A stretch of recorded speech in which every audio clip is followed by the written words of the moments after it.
Une nouvelle vie pour les objets, une nouvelle chance pour des personnes en difficulté, la ressourcerie de Saint-Maximin est en activité depuis 9 mois. La communauté de communes Sainte-Baume-Mont-Aurélien a mis à disposition des locaux, du matériel et a choisi une association dirigée par 2 anciens chefs d'entreprise pour gérer cette ressourcerie dont le modèle restait à créer.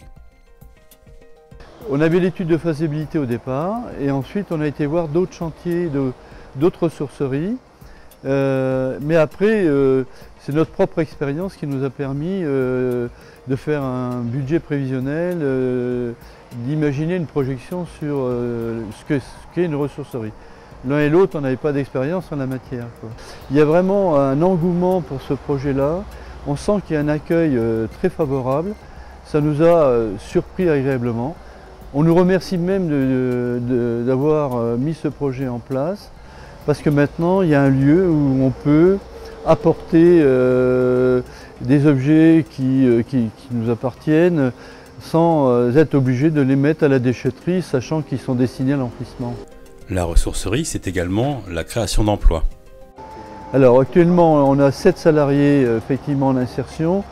Certainement on va pouvoir envisager peut-être à partir du mois d'octobre 12 postes, 12 salariés. Donc pour nous, c'est de les sensibiliser à ce projet personnel de recherche d'emploi ou d'un projet de formation qualifiante. On a aussi presque 28 bénévoles qui se sont engagés dans le projet. Quand je dis engagés, ils vont nous apporter de leur temps et de leurs compétences.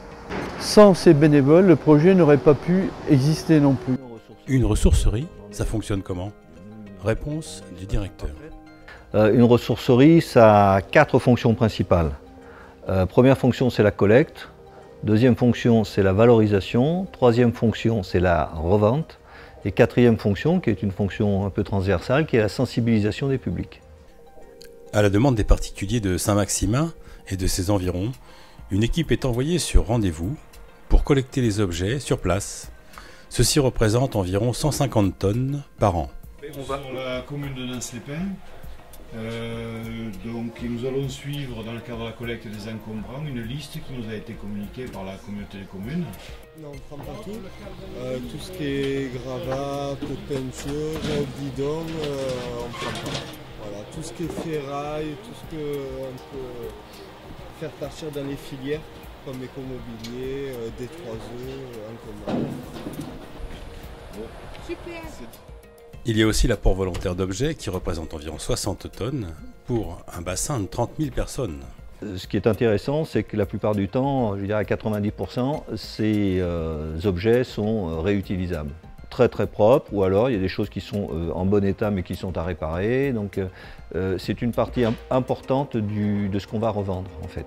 Une fois triés, les objets sont soit recyclés, soit remis en état par les équipes de la ressourcerie, à travers différents ateliers. Ce tri-là va nous permettre de dire ce qu'on va mettre dans les ateliers pour faire ce qu'on appelle du réemploi, hein, c'est-à-dire travailler dessus pour le remettre en vente, ou ce qu'on va envoyer pour démantèlement au recyclage.